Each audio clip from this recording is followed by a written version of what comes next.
জয় গুরু। আজকের আমরা এই ভিডিওতে যে টপিকটার উপর আলোচনা করতে চলেছি সেটি হলো ইষ্টভৃতি সম্বন্ধে কিছু কথা। এমনই কিছু কথা আজকে আমরা শুনবো যা পরম পূজ্যপাদ শ্রী আচার্যদেব প্রায়ই এখন ইষ্টভৃতি নিয়ে এই কথাটি কিন্তু তিনি বলছেন।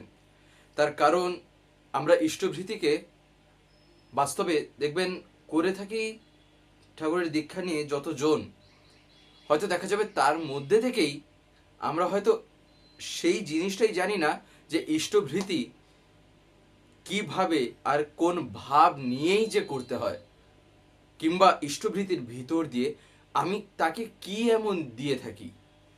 আজকে আমরা এই আলোচনার মাধ্যমে এই বিষয় সম্বন্ধে এমন কিছু কিছু কথা জানার চেষ্টা করব। যাই হোক, আজকের এই আলোচনাটি এবার আমি শুরু করার আগে আপনাদের কাছে শুধু একটি কথা অনুরোধ করছি, ভিডিওটিতে আপনারা সম্পূর্ণভাবে যুক্ত থাকার চেষ্টা করবেন। আশা করি দিলে আজকের এই যে টপিকটি আপনার এই আলোচনার মাধ্যমে অতি অবশ্যই শুনতে পারবেন। ইষ্টভৃতি যদি আমরা সহজ কথায় বলি তা হলো এমনই একটা জিনিস যা ঠাকুরের সাথে আমাকে এই যে একটা যোগযুক্ত করে তোলার যে একটা পথ, সেই পথটাই হচ্ছিল ইষ্টভৃতি।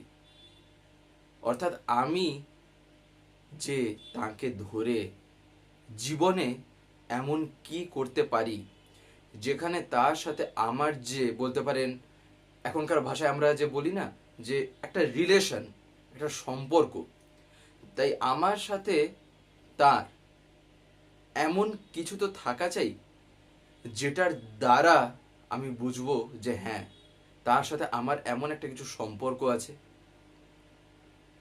তাই এমন কি আমি করতে পারি, শ্রী ঠাকুর ইষ্টভৃতিতে যা দিয়েছেন বাস্তবে তার ভিতর দিয়েই এটার পরিপূরণ হয়ে যায়। অর্থাৎ তার সাথে বলতে পারেন এই যে একটা যোগসূত্র, নিজেকে যুক্ত করে তোলা। তাই ইষ্টভৃতি আমাকে যুক্ত করে তোলে কোথায় না, তাতে। অর্থাৎ তাতে আমি কেন্দ্রায়িত হতে থাকি। আর এই কারণেই ইষ্টভৃতি দেখবেন দীক্ষার সময় থেকেই, এমনকি যখন দীক্ষা দেওয়া হয়ে থাকে সেই সময়েও দেখিয়ে দেওয়া হয় যে ইষ্টভৃতি কি করে করতে হয়। তার কারণ সেটা হচ্ছে একদম একটা প্রাথমিক জিনিস যেটা আমাকে যুক্ত করে রাখে। এই কারণে দেখবেন ঠাকুর একটা বাণীতে বলছেন না যে দীক্ষা নিলেই জানিস মনে ইষ্টভৃতি করতেই হয়, ইষ্টভৃতি বিহীন দীক্ষা কভু কিরে চেতন রয়। তাই ইষ্টভৃতি বিহীন দীক্ষাটাই কিন্তু সেক্ষেত্রে আর বেঁচে থাকে না। তাই সেই জিনিসটা সেটাকে ধরে রাখতে গেলে একটা মিনিমাম এমন কিছু প্রয়োজন যেটার দ্বারা বোঝা যাবে, যেটার দ্বারা এমন একটা কিছু হয় যেখানে আমি কিছু না হলেও আমার চিন্তায়, আমার মনে এমন একজন আছেন যাকে নিয়ে আমার জীবনে কিছু না কিছু একটা হচ্ছে। এমন একজন কেউ আছেন যিনি আমার জীবনের কোনো না কোনো একটা জায়গায় আমি তাকে স্থান দিয়েছি। হয়তো আমি এখনো সেই রকম ওয়েতে, সেই রকম ভাবে হয়তো আমি কিছু করে উঠতে পারিনি, কিন্তু এই ইষ্টভৃতি একটা এমন বেসিক জিনিস ঠাকুর বললেন করার জন্য আমাদের, যেখানে একদম প্রাইমারিলি আমি কি না বলতে পারি যে হ্যাঁ, আমার জীবনে আমার ঠাকুর আছেন। আর আমি তার জন্য কি করি, আমি তার জন্য এটাই করি। এটা করলে তিনি খুশি হবেন, আমি তাই করি। আমি হয়তো এত শত গল্প বুঝি না, এত শত গল্প আমি হয়তো জানি না, তার কারণ আমি খুব সহজ ভাষায় আমি বুঝেছি যে জীবনে বাবাকে যখন দিতে হয়, বাবাকে পরীক্ষা নিরীক্ষা করে আমি দিয়ে বলছি যে আমি তাকে ভালোবাসি, বাস্তবে ওটা ভালোবাসা না। সেটা হচ্ছিল আমি আগে তাকে ভালো মতো করে বিচার টিচার করে নিয়ে তারপরে আমি ঢুকলাম, তারপরে আমি বলছি যে হ্যাঁ, আমি আমার ঠাকুরকে ভালোবাসি, আমি আমার বাবাকে ভালোবাসি। অথচ আমি আগে বাবাকে ভালো মতন করে কি করলাম না, দেখে নিলাম তিনি এইটা নিয়ে কি করেন। তাই শ্রী ঠাকুর এমন দেখবেন কিছু কিছু কথা বলেছেন যেগুলি না জীবনে খুবই মাথায় রাখা চাই। ঠাকুর একদিন বলছেন, দেখবেন আমরা এইসব কথা নিয়েও এমন কিছু কিছু বিষয় তুলে দিই না, যেগুলো শুনলেও মনে হয় যেন জীবনটা কি না কি শুনে ফেললো। এইরকমও হয়, এরকমও মানুষ হয় যে এরকম কথা বলে। এই কারণে দেখবেন যারা ঠাকুরকে ধরে কিংবা না ধরে, যেমনভাবে হোক না কেন, ইষ্টভৃতিকে যারা ঠাকুরের কথা অনুসারে যারা করেনি না, ইষ্টভৃতি যেভাবে করা দরকার সেই রকমভাবে যারা করেনি না, বাস্তবে ইষ্টভৃতির মাহাত্ম্যটা কি তারা কিন্তু আদতে কোনোদিনও বোঝেনি। আর সেটা বুঝতে গেলে অনেক কিছু তাদের আরো করতে হবে, কিছু না হলেও তাকে সেই পথে নামতেই হবে। বাইরের থেকে সে সেটার সম্বন্ধে কোনো তার জ্ঞানই হবে না। এই কারণে এই ইষ্টভৃতিটা বাস্তবে এমন একটা জিনিস, দেখবেন শ্রী শ্রী ঠাকুর আমাদের কাছ থেকে আমরা যদি ভাবি ঠাকুর এমন কি চাইলেন, আমরা কোনোদিন এইরকম ভাবে চিন্তা করেছি? দেখবেন এই কথাটি পরম পূজ্যপাদ শ্রী শ্রী আচার্যদেব এখন প্রায়ই বলছেন যে আমরা ইষ্টভৃতি যখন করি, আমরা এই ইষ্টভৃতি করার সময় হাতে একটা টাকা নিয়ে আমরা করে ফেলি, যেটাকে আমরা একটু ভালো মতন করে বললে বলি অর্ঘ্য, ইষ্টভৃতির অর্ঘ্য। কিন্তু সহজ ভাষায় যদি বুঝতে হয় এখন আলোচনার মাধ্যমে, তাহলে যারা যারা জানেন না তাদের ক্ষেত্রে টাকাটা বললে হয়তো একটু সুবিধের হয়। এই কারণেই বলছি যে এই টাকা আমরা যে হাতে নিয়ে করি, দাদা এই কথাটি বলতে গিয়ে বলছেন আমরা জীবনের তাকে কি দিয়ে আমরা ভাবতে পারছি? আমাদের জীবনের এমন একটা প্রিয় জিনিস যা আমরা এত সহজে বের করতে চাই না। আমার নিজের জীবনে যত প্রিয় জিনিস আছে, যত ভালোবাসার জিনিস আছে, তার মধ্যে থেকে কিন্তু এই টাকা এ এক এমন জিনিস পকেট থেকে এত সহজে কিন্তু কেউ বের করবে না। তাই এই যে এই টাকাটা বাস্তবে আমি দিচ্ছি আমার পরম পিতার শ্রীচরণে, আর তিনি দয়া করে এটাকেই চেয়েছেন, এই কারণেই তাকে রাজ ভিখারিও বলা হয়। মানে যেখানে তার কোনো কুণ্ঠাবোধ নেই, তিনি এত ভাবেননি, তিনি তার সন্তানের কাছে তিনি একদম পুরো যা বলার পরিষ্কার ভাবেই তিনি বলে দিয়েছেন। তিনি তো চাইলে ইনডাইরেক্টলি এদিক ওদিক করে নানা রকম করেই তো তিনি বলতে পারতেন, দিয়ে নিয়ে নিতে পারতেন। তাহলে তিনি নিচ্ছেন না কেন? সরাসরি তিনি বলছেন। তাহলে বুকে কতটা দম থাকলে এমনি বলা যায়, তাও আবার এমন একজন মানুষ হয়ে যাকে কিনা সবাই এতই মানুষ জানে, যিনি এমনই একজন, তাকে আবার আমরা কি বলছি না ঠাকুর, তাকে আবার আমরা বলছি পুরুষোত্তম, তাকে আবার বলছি পরম পিতা, অথচ ভগবান হয়ে তিনি আবার টাকা চাইছেন।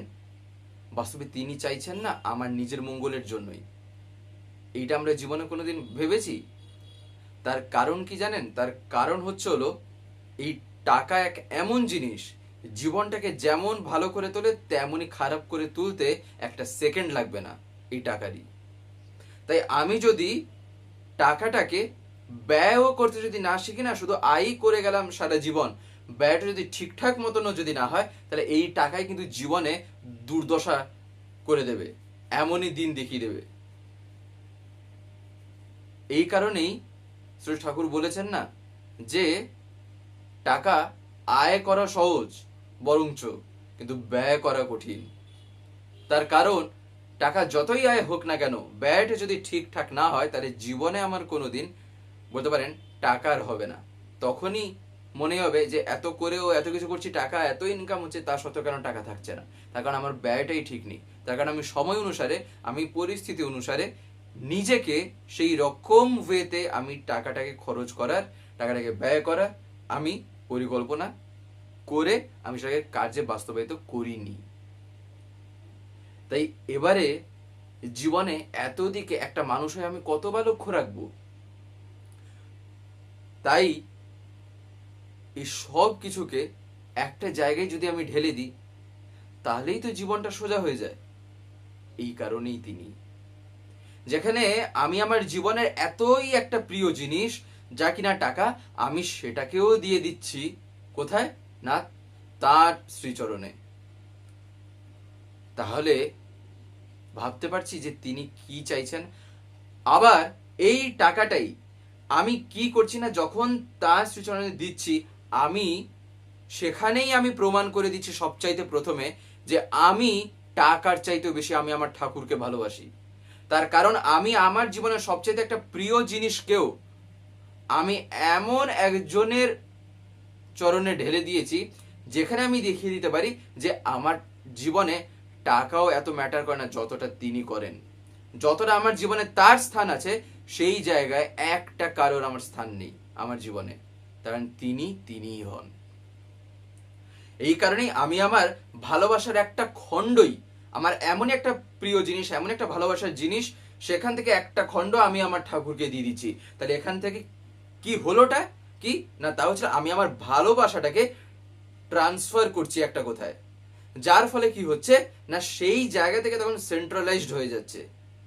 তাই ওই যে ভালোবাসাটার যে একটা আমি ট্রান্সফার করছি, সেখান থেকে কি হচ্ছে, একটা ট্রান্সফরমেশনও হচ্ছে, সেখান থেকে একটা গঠনও হচ্ছে, তাই না?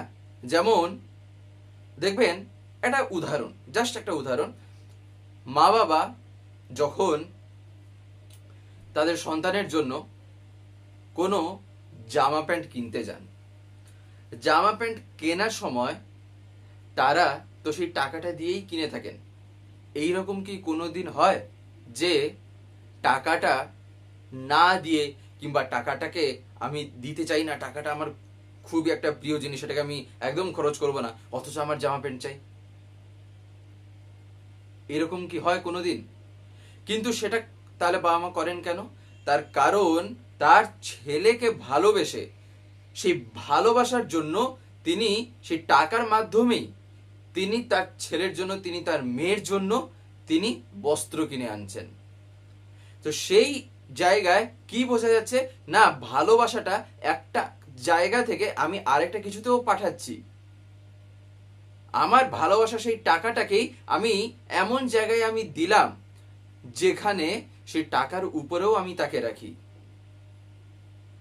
এই কারণেই জীবনে যিনি সবচাইতে উপরে থাকেন, তাহলে আমার তাকে দিতে যখন কুণ্ঠা বোধ হয়, তার মানে বুঝতে হবে আমি এখনো বৃত্তি প্রবৃত্তির ধান্দায় এখনো আমার জীবন যাপন হচ্ছে, এখনো আমি জীবনের বাস্তবে যা জীবনের কারণ স্বরূপ, যা জীবনটার জন্য বলতে পারেন আমার জীবন, যার জীবনের জন্য আজকে আমার জীবনটা বেঁচে আছে, আমি বাস্তবে তাকেই অস্বীকার করছি।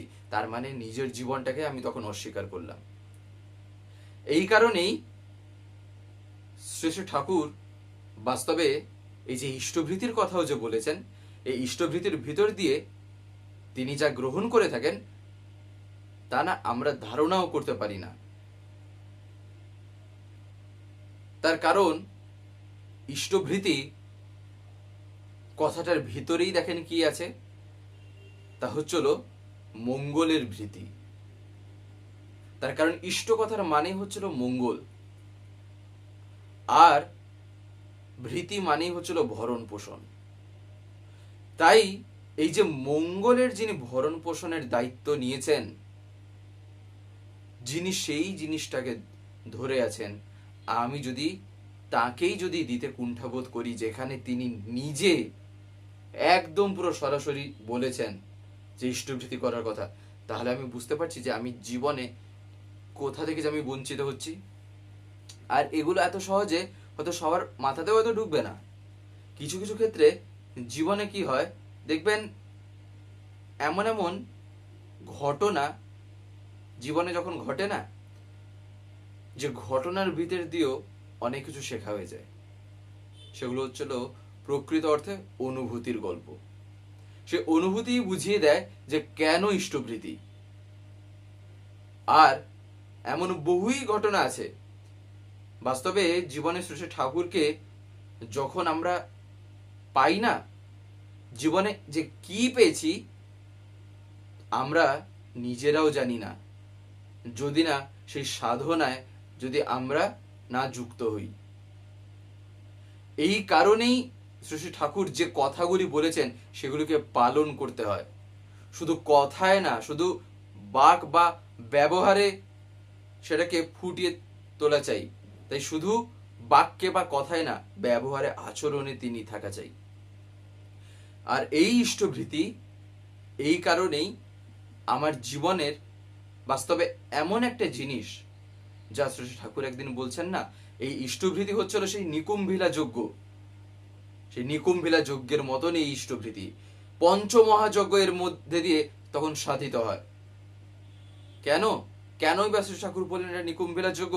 আমরা নিকুম্ভিলা যজ্ঞ কম বেশি ঘটনা হয়তো সবাই শুনে থাকতে পারি। যেমন মেঘনাদ অর্থাৎ রাবণের পুত্র ইন্দ্রজিৎ যখন যুদ্ধে বেরোনোর আগে বাস্তবে নিকুম্ভিলা যজ্ঞ করেই যুদ্ধে তখন সে বের হতো, তার আগে না। আর যেদিন সেখানে ব্যাঘাত পড়েছে, সে জানে যে কি হতে পারে এই যুদ্ধে। কিন্তু আমরা তার যদি শেষে পরিণামটা দেখি, তাহলে কি না, সেই যজ্ঞের ভিতর দিয়েই যে একটা ব্যাঘাত যেহেতু তৈরি করা হয়েছিল, তার কারণ সে মানে ভগবানকেও ডাকছে একটা অসৎ কাজের জন্য। এই কারণেই এবারে ভগবানকে আমি যতই চতুরতার সাথে, যতই চালাকি করে আমি নিজের বশে এনে একটা অসৎ কাজ করব, তিনি কিন্তু এতটাই চতুর, তিনি তার উপরে একটা পথ এমনি ভেবে রাখেন। তাই তার পরিণামটা কি হলো শেষে? এই কারণেই শ্রী ঠাকুর বলেছেন। এমনকি শ্রী ঠাকুর একদিন বলছেন যে ইষ্টভৃতি করে আমরা যে জীবনে কি পাই আর না পাই, তা যারা করে তারাই জানে। এমনকি ইষ্টভৃতি করলে না, আমাদের ব্রেনও সাংঘাতিকভাবে কাজ করে। আমাদের যত অর্গান আছে আমাদের মস্তিষ্কের মধ্যে, সেগুলোর উপরে এমন প্রভাব পড়ে, তা জীবনের কমপ্লেক্স থেকে কমপ্লেক্স জিনিসকেও তখন খুবই সিম্পল ওয়েতে বুঝিয়ে দিতে চেষ্টা করে। তাই ইষ্টভৃতি এই কারণে আমাদের করা যায়, তাকে ভালোবেসে। তাই ইষ্টভৃতির অনেক এবারে হয়তো কথা আসতে পারে, ইষ্টভৃতি করলে এটা হয় সেটা হয়, নানান রকম কথা আসতে পারে, কিন্তু একটা কথা মাথায় রাখা চাই, আলটিমেটলি ইষ্টভৃতিটা না তাকে ভালোবেসে করতে হয়, তাছাড়া কোনো আর কিছু রাখতে নেই। দেখুন, আমরা অনেকেই বলি যে ইষ্টভৃতি করেও তো জীবনে এত সমস্যা, এত বাধা, এত কিছু। ঠাকুর কি কোনোদিন বলেছেন যে ইষ্টভৃতি করলে জীবনে বাধা আসবে নাকি সমস্যা আসবে না? ঠাকুর তো তা বলেননি। ঠাকুর বলেছেন উল্টো, যে বাধা বা সমস্যা জীবন যতদিন থাকবে ততদিন পর্যন্তই থাকবে। যেদিন জীবনে বাধা আর সমস্যা থাকবে না, বাস্তবে যেদিন স্ট্রেট লাইন হয়ে যাবে, বাস্তবে স্ট্রেট লাইনটা মানুষের তখনই হয়ে যায় যখন জীবনটা যখন থাকে না, যখন সেই দেহটা একেবারে যখন অবসান ঘটে যায়, তখনই ওই স্ট্রেট লাইন হয়ে যায়। আমরা ওই হসপিটালে বলতে পারি মনিটরে দেখি না, একদম স্ট্রেট লাইন হয়ে গেল। কেন? তখন আর সে মানুষটাই তখন সেই দিয়ে থাকলো না। তাহলে তাই জীবন থাকতে বাধা সমস্যা আসবে না? আসতেই পারে। তাহলে ইষ্টভৃতি তাহলে এবারে করছেটা কি? ইষ্টভৃতি করছে যেটা, তা হচ্ছে সেই বাধা বা সমস্যায় যে আমি আছি তা সত্ত্বেও আমাকে জীবিত রাখার চেষ্টা করছে। কি করে না, আমার মনের মধ্যে তার প্রতি যে একটা টান আছে, সেই যে একটা ভাব আছে, তখন সেই আমায় পুরো ঘুরিয়ে ঘুরিয়ে তখন দেখিয়ে দেবে যে কোন পথে গেলে কি করলে যে আমার জীবনে আমি এখান থেকে বেরিয়ে যেতে পারি। সেই ইষ্টভৃতি যদি ঠিকঠাক ভাবে করি, তাহলে দেখবেন জীবনে তিনি এমন ভাবেই উপস্থিত থাকবেন, এমন ভাব নিয়ে যেহেতু আমি করেছি, তাই তিনি সেখানে এমন ভাবে উপস্থিত থাকবেন, জীবনে আমাকে কেউ ভাসিয়ে দিতে অন্তত পারবে না। আর যত যাই করে নিক, একেবারে কেউ আমাকে জিরো করে দিতে পারবে না। তার কারণ তিনি তখন আছেন। কার ক্ষমতা আছে তখন আমাকে একেবারে একদম পুরো ভাসিয়ে দেওয়ার? ঠাকুরকে ভালোবাসতে হয় একদম পুরো এরকম করেই। এই কথাটা পরম পূজ্যপাদও শ্রী আচার্যদেব বলছেন যে ইষ্টভৃতি করার ভিতর দিয়ে নিজের ব্রেনও খুবই স্পিডিলি কাজ করে। এই কারণেই তিনি কিন্তু দয়া করে সেই জিনিস এবারে দিয়ে দিয়েছেন। এটা আগেও ছিল, কিন্তু একটা আলাদা রকম ভাবে। কিন্তু এবারে আরেকটা রকম ভাবেই তিনি দিয়েছেন, তাই না? এই কারণেই রাজ ভিখারি। দেখবেন কবিগুরু রবীন্দ্রনাথ ঠাকুরের একটা জায়গায় তিনি লিখছেন না, যে দিলাম যা রাজ ভিখারি রে, স্বর্ণ হয়ে এলো ফিরে। তাই এই কথাটার অর্থটা যদি জীবনে মর্মে মর্মে যদি বুঝতে হয় না, আগে যেন আমি দিলাম যা রাজ ভিখারি রে। ওই দিলাম মানে যেটা আমি দিয়েছি, এই না যে দেব। তাই আগে দিই, তারপরে বলবো যে কি হয় আর না হয়। আর যদি দেওয়াটা নিজের স্বার্থ পরিপূরণের উদ্দেশ্যে যদি হয় না, এটা কিন্তু একটা জিনিস মাথায় রাখা চাই, জীবনে যদিও সেটা ফলে যায়, সে স্বার্থের পরিপূরণ যদি ঘটেও যায় না, তারপরে কোনো কারণে সেই জিনিস থেকে যদি কোনো রকম দুঃখ অবসাদ বা বাধা যদি এসছে, তখন যদি ঠাকুরের কাছে গিয়ে বলি, ঠাকুরের মনে বলি যে কেন ঠাকুর দিলে, কেন ইয়ে করলে, তখন না কোনো কুল থেকে আর কিছু ইয়ে হবে না। তার কারণ আমি বোকাদের মতন চেয়েছি ঠাকুরের কাছে। তিনি জানেন না আমার কি চাই? তিনি বাবা হয়ে জানেন না তার সন্তানের কি চাই? এতটুকু তো বলতে পারি যে তোমার যা ইচ্ছা তাই হোক আমার জীবনে, কারণ তুমি আমায় জন্ম দিয়েছো, তুমি বুঝে নেবে, আমি চাইতে যাবই কেন? তুমি জানো না যে আমার জীবনে কি হচ্ছে, শুধু তুমি দয়া করে আমার সাথে থাকো। আমার এই এখন জিনিস, এই এখন অবস্থা, না হলেই যদি মঙ্গল হয়, আমার চাই না, কোনো কিছু আমার চাই না, না হলে যদি মঙ্গল হয়। তাহলে এইরকম করে আমরা কতবার বলি ঠাকুরের কাছে, এইরকম প্রার্থনা আমরা কতজনই বা করি। হয়তো ইষ্টভৃতি করছি, ঠাকুর এটা হয়ে যাক, সেটা হয়ে যাক, এটা হয়ে যাক, আমার ছেলেটা এরকম হয়ে যাক, মানে ওর বাবা, ওর মা, আমার দাদু, আমার দিদা, আমার জ্যাঠা, আমার পিসি অসুস্থ আছেন, ঠিক হয়ে যান। সবই আমার স্বার্থ পূরণের জন্য তাকে জীবনে আমি বসিয়ে রেখেছি, যেন মনে হচ্ছে আমি মালিক আর তিনি আমার ইয়ে। আমি তো হুকুম করছি তাকে, আমি কতটুকু তার ইচ্ছে নিজেকে চালিত করেছি। এই কারণে শ্রী ঠাকুর সত্যানুষ্ঠানে কি বলছেন, পরম পিতার ইচ্ছাই মঙ্গল, দাই will is good, I don't know what will make me good. যাই হোক, আজকের এই ভিডিওটা এবারে আমি এখানে শেষ করবো। শেষ করে আপনার কাছে একটি কথা বলবো, যদি আজকের এই ভিডিওটি আপনার ভালো লাগে থাকে তাহলে একটি লাইক করে দেবেন, সবার ভিতরে শেয়ার করে দেবেন, কেমন লাগলো নিচে একটি কমেন্টে লিখে জানাবেন। আর যদি চ্যানেলটিকে এখনো সাবস্ক্রাইব করে না থাকেন তাহলে অতি অবশ্যই চ্যানেলটিকে সাবস্ক্রাইব করে পাশের বেল আইকন প্রেস করে অল করে রাখতে একেবারেই ভুলবেন না, আর এরকম বিভিন্ন নতুন এবং ইন্টারেস্টিং ভিডিও সবার আগে পাওয়ার জন্য। জয় গুরু, বন্দে পুরুষোত্তম।